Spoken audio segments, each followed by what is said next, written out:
नमस्ते, हाय, हेलो, कैसे हैं आप सब। चलिए कहानी शुरू करते हैं, जहाँ विकी अपने माता पिता को साथ देख करके थोड़ा चिढ़ जाता है और गुस्से से बाहर निकल जाता है और बाहर निकल के बेंच पे बैठा रहता है अपनी माँ के जागने का इंतज़ार करते हुए और अपने पिता के कमरे से बाहर निकलने के इंतज़ार में। तभी डॉक्टर आते हैं और वो उसे देख कर कहते हैं, तुम आ गए। वो डॉक्टर का कॉलर पकड़ कहता है, आपने मुझे क्यों नहीं बताया? अब तक आप खामोश क्यों थे? वो कुछ डॉक्टर पे पूरा गुस्सा करते हुए विकी बोलने लगते हैं कि आपसे तो मैं हमेशा बात करता था ना, हर रोज़ बात करता था। मैं हमेशा पूछता रहता था कि मेरी माँ कैसी है। आप हमेशा मुझसे झूठ कहते आए, आपने मुझसे बहाने मारे, आपने मेरा फ़ोन नहीं उठाया, आपने मुझे इग्नोर किया, बस एक टेक्स्ट भेज दिया कभी कभार, और आप इस तरह से बिहेव कर रहे हैं जैसे कि मैं बाहर क्या कर रहा हूँ। हाँ, मैं आपको मारना चाहता हूँ, सच में। मैं बस चाहता हूँ। तो वो कहते हैं, तो मार लो। क्या? अगर तुम्हें मुझे मारकर खुशी मिलती है, सुकून मिलता है, तो तुम मुझे मार सकते हो। लेकिन याद रखना, ये खुशी, ये सुकून टेम्पररी है, परमानेंट नहीं। कहना क्या चाहते हैं आप? यही कि कुछ चीज़ें सिर्फ टेम्पररी होती है, परमानेंट नहीं। तुम्हारा गुस्सा जायज़ है। मैं ये नहीं कहूँगा कि ये गुस्सा बेकार है या बेकार चीज़ों पे तुम गुस्सा कर रहे हो, नहीं। तुम्हारा गुस्सा बिल्कुल जायज़ है और मैं इसके लिए तुम्हें ब्लेम भी नहीं कर रहा हूँ। लेकिन मैं तुम्हें कुछ कहना चाहता हूँ। अगर तुम शांत हो जाओ मुझे मार कर, तो मैं तुमसे बात करना चाहता हूँ। ये सुनते ही विकी कॉलेज छोड़ देता है और थोड़ा खुद को शांत कर लेता है और बैठ जाता है बेंच पर। उसके बगल में डॉक्टर बैठते हुए कहते हैं, क्या तुम शांत हो गए? विकी कहता है, मेरी माँ दर्द में थी ना जब वो होश में आई थी। हाँ, वो बहुत दर्द में थी। तो क्या यही वजह है कि किसी ने मुझसे कुछ नहीं कहा? हाँ भी और नहीं भी। इस बात का क्या मतलब है कि हाँ भी और नहीं भी?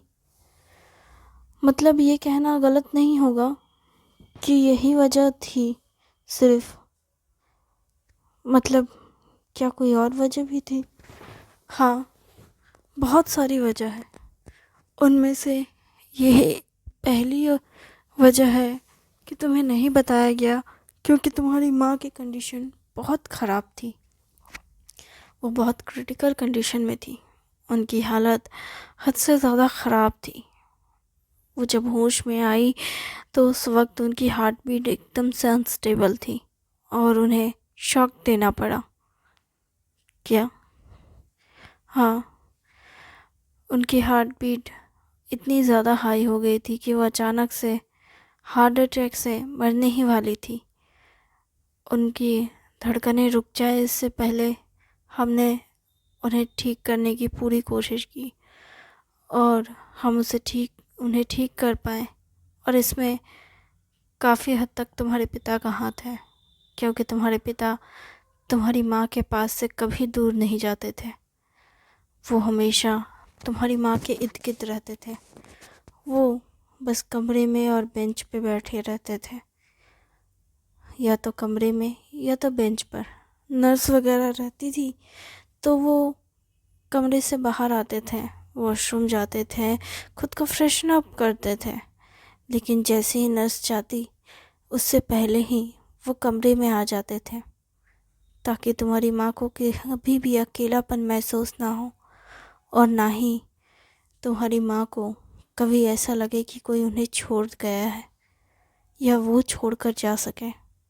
वो हमेशा तुम्हारी माँ का हाथ थामे रखते, उनसे बातें करते रहते उनसे अपनी प्यार भरी यादें शेयर करते, तुम्हारी बचपन की बातें कहते। अच्छा, मुझे पता है कि तुम अपने पिता से गुस्सा हो। शायद तुम्हारे पिता से तुम्हारी बात हुई और तुमने उन पे गुस्सा भी किया। मैं उस वक्त वहीं मौजूद नहीं था, ये कहना गलत होगा, लेकिन मैं कमरे में नहीं था। मैं कमरे के बाहर से क्रॉस कर रहा था और मैंने उनके हाव भाव देखे और तुम्हारी माँ के भी। क्या माँ ने सब कुछ सुना? नहीं, पूरी तरीके से तो नहीं, लेकिन कहीं ना कहीं उन्हें अंदाज़ा है कि तुम अपने पिता से नाराज़ हो। और ये जब मुझे पता चल सकता है तो तुम्हारी माँ को कैसे नहीं एहसास होगा कि उसके पति दुखी है, परेशान है, या वो किसी चीज़ से भाग रहे या डर रहे। तुम्हें पता है क्या वो दूसरा रीज़न क्या है जिस वजह से तुम्हें नहीं बताया गया? वो क्या है? वो है गिल्ट। जानते हो, इंसान चले जाते हैं लेकिन पछतावा पछतावा हमेशा रह जाता है। उनसे ये ना कहने का पछतावा, उनसे गले ना लगाने का पछतावा, जैसे शायद तुम्हें भी कहीं ना कहीं हुआ होगा कि अगर तुम्हारी माँ अचानक से होश में आकर चली जाती तो शायद तुम्हें भी पछतावा होता कि काश मैं वहाँ होता, काश मैं उनका हाथ थाम पाता, काश मैं ये सब कह पाता। लेकिन लेकिन शायद तुम अगर ये सब कह देते तो भी तुम्हें शायद किसी और चीज़ का पछतावा होता। पछतावा कभी नहीं जाता। इंसान चले जाते हैं लेकिन पछतावा छूट जाते हैं, और कोई ना कोई इंसान किसी ना किसी चीज़ का पछतावा ज़रूर करता रहता है।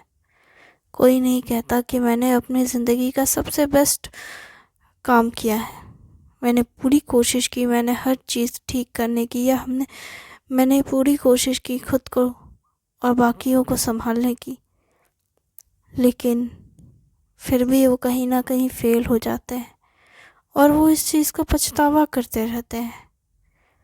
वो इस पछतावे में खुद को झोंक देते हैं और आखिर तक वो सफ़र करते हैं अपनी आखिरी सांस तक। और वो सफ़र करने वाला इंसान तुम ना हो, इसलिए तुम्हारे पिता ने तुम्हें इस सब से दूर रखा। जानते हो, मुझे ये सब तुमसे कहने की ज़रूरत नहीं थी, इसलिए नहीं क्योंकि मैं एक डॉक्टर हूँ, बल्कि इसलिए भी क्योंकि ये तुम्हारा पारिवारिक मामला है। पर मैं तुम्हें काफ़ी वक्त से जानता हूँ और तुम्हारे पिता को भी। तुम्हें लगता होगा कि तुम्हारे साथ ज़्यादती हुई है। तुम बचपन से ही एक ऐसे परिवार में पले बड़े हुए हो जहाँ तुम्हें कैसे कंपनी संभालनी है, कैसे लोगों को हैंडल करना है, कैसे इन सारी जिम्मेदारियों को उठाना है, तुम्हें ये सब सिखाया गया। तुम्हें प्यार, पैम्परिंग, ये सारी चीज़ें सिर्फ तुम्हारी माँ से मिली होगी। तुम्हारे पिता से तो सिर्फ लेक्चर मिला होगा, जिम्मेदारियाँ मिली होगी। पर क्या ये चीज़ें तुम्हें सुकून देती है या परेशान करती है, ये तुम पर है। लेकिन सच कहूँ तो जब इंसान अपने आप ये सोच लेता है कि मैं जिम्मेदारियों के बिना खुश हूँ, तो असलियत में उसके पास कोई चीज़ ही नहीं होती है चाहने के लिए। जब जिम्मेदारियाँ होती है तो चाहते होती है, खुद के लिए भी और दूसरों के लिए भी। इसे कुछ ऐसे समझो कि अगर तुम्हारे पास ये इच्छा ना हो कि तुम्हें कोई चीज़ चाहिए, तो तुम उसके लिए काम भी नहीं करोगे, और काम नहीं करोगे तो तुम उस चीज़ को पा भी नहीं सकोगे, और जब कोई चीज़ तुम पा नहीं सकते तो तुम्हें खुशी भी नहीं मिलेगी। तुम्हारी चाहतें धीरे धीरे मर जाएगी, और तुम्हारी इच्छाएं जब ख़त्म हो जाती हैं तो तुम दुखी हो जाते हो, और वो दुख तुम्हें कुछ नहीं करने देता। तुम बेबसी और लाचारी में घिर जाते हो, और तुम्हें लगता है कि ज़िंदगी बहुत गलत है, कर रही है तुम्हारे साथ। पर गलत करने वाली ज़िंदगी नहीं है, बल्कि वो तुम हो, जिसने खुद को खुद ही इतनी तकलीफ़ दी। अगर तुमने हर चीज़ की जिम्मेदारी ली होती, खुद की खुशियों की जिम्मेदारी ली होती, खुद की ख्वाहिशों की जिम्मेदारी ली होती, तो शायद तुम खुश रहते, निराशा में नहीं जाते। अक्सर लोग दूसरों के लिए जीते हैं, उनकी ख्वाहिशें, उनके सपनों के लिए जीते हैं। मोस्ट प्रॉब्ली आदमी कमाता इसलिए है ताकि वो अपने परिवार की ज़रूरतें पूरी कर सके। ये बात एक सच्ची बात है, पर क्या उस इंसान की खुद की ख्वाहिशें नहीं हो सकती? हो सकती है ना। और सबसे ज़रूरी चीज़ पता क्या है? सबसे पहले खुद की ख्वाहिशों को समझना और खुद की ख्वाहिशों को इम्पोर्टेंस देना। जब इंसान खुद से खुश रहता है, तभी वो दूसरों की ख्वाहिशें और दूसरों की इच्छाओं का सम्मान कर पाता है। अगर तुम अपने सपने, अपने ख्वाहिशों को पूरा नहीं कर सकते, तो तुम कभी दूसरों की ख्वाहिशें, दूसरों के सपनों को नहीं समझ सकते, और ना ही उन्हें पूरा करने के लिए इनकरेज कर सकते हो, और ना ही तुम उन्हें की मदद कर सकते हो। क्योंकि जब तुमने खुद की ही मदद कभी नहीं की, तो तुम दूसरों की मदद नहीं कर पाओगे। पूरी तरीके से तो नहीं, हाँ थोड़ा बहुत कर सकते हो, क्योंकि इस दुनिया में कुछ लोग ऐसे हैं जो कुछ ना करके भी बहुत कुछ कर देते हैं, और वही सबसे खास हो जाते हैं कभी कभार, क्योंकि उनके शब्दों में इतनी ताकत होती है कि वो आपके लिए कुछ ना करे तब भी आप बहुत खुश और सुकून से भर जाते हैं। और वो प्यार की ताकत होती है। देने के लिए उनके पास कुछ ना हो, एक चवन्नी भी ना हो, लेकिन उनका प्यार से मुस्कुरा कर आप पे भरोसा करना भी काफ़ी होता है। बात समझ आई तुम्हें? तो हो सकता है कि तुम अपने पिता से नाराज़ हो, या शायद तुमने बहुत बुरा कुछ कहा हो, तो भी इसे एक्सेप्ट करो और आगे बढ़ो। चाहो तो माफ़ी भी मांग सकते हो, लेकिन मुझे लगता है कि तुम माफ़ी नहीं मांगने वाले इंसान हो। आपको ऐसा क्यों लगता है?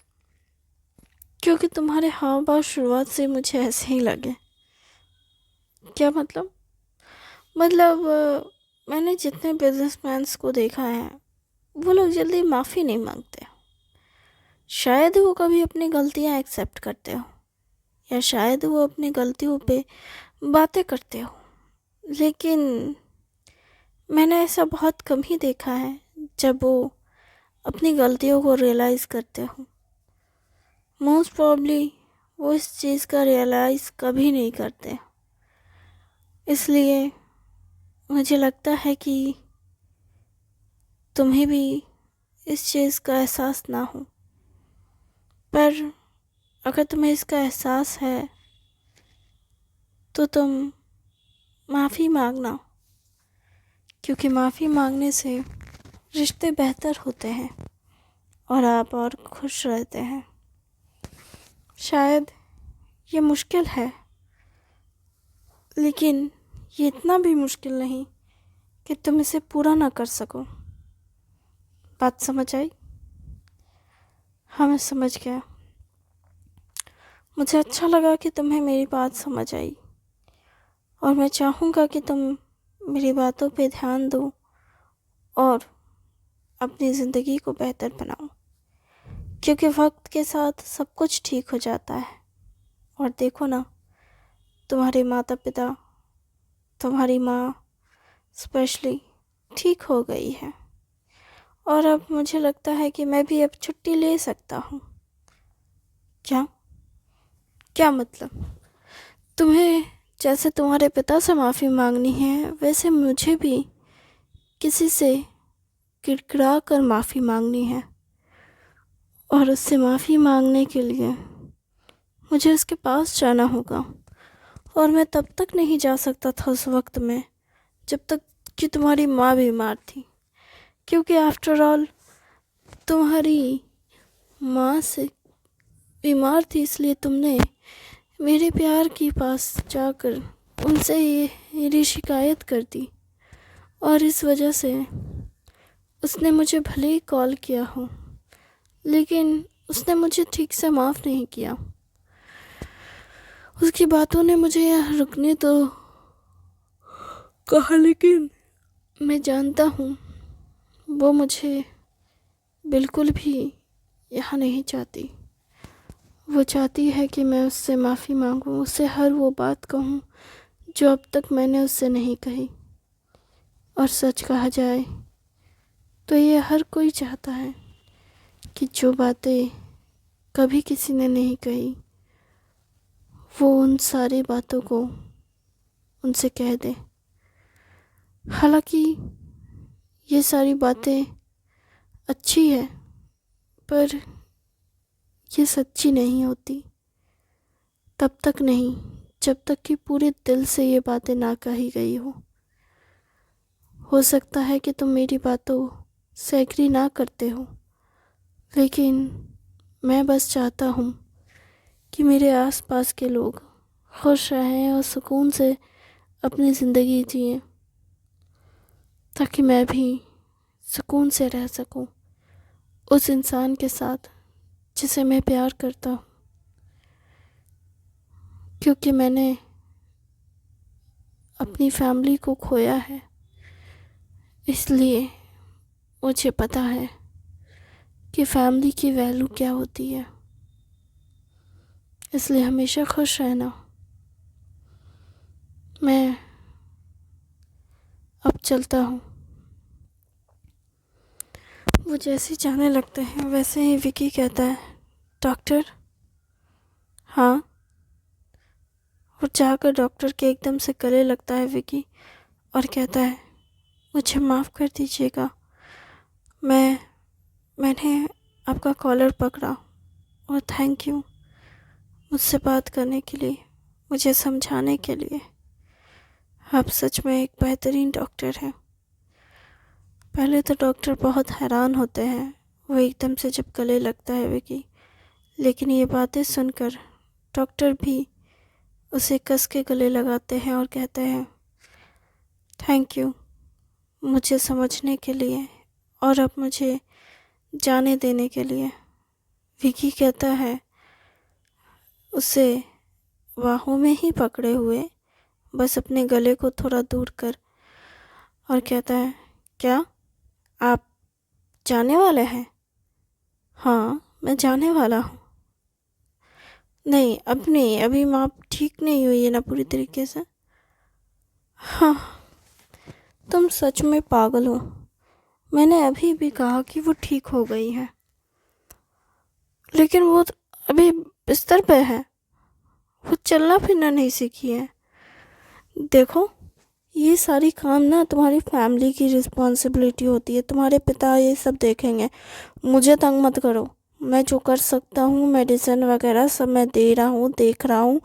इससे ज़्यादा की मेरे से उम्मीद मत करो। जो मेरे हाथ में है वो मैं कर रहा हूँ। थैंक यू वेरी मच इस कहानी को सुनने के लिए।